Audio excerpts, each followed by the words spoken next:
Is that correct? Yes po.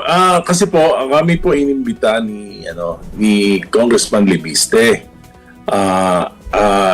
Three occasions at hindi lang naman ako, hindi lang si Congressman Tino, may tatlo pang mga representatives ng Kongreso ang nakakita nito. Ito ay nasa kanyang laptop at pinakita niya sa amin yung buong conversation between President Marcos and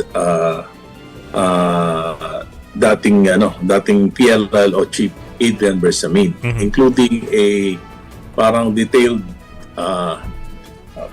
na kwenta ng gastos ng alyansa campaign noong 2025.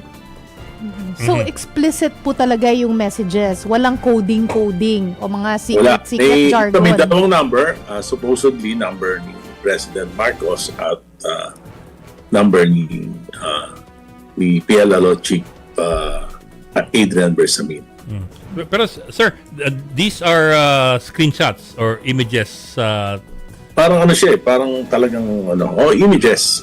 Images. Ang una niya pinakita yung video, yung CCTV kuha yung CCTV na nakunan sa bahay ni Congressman Libiste, kung saan nagpunta bumaba sa sasakyan, punta sa bahay niya sa Taal, Batangas. May mga kasama siya, supposedly mga lawyers daw yun. So yun yung unang pinakita. Pagkatapos pangalawang pinakita niya, sabi niya sa amin, nung daw medyo na uungkat na yung ni Senator Lacson yung mga pangalan ng mga Bersamin, ay natakot sila na maging fall guy, kaya gumawa sila ng affidavit.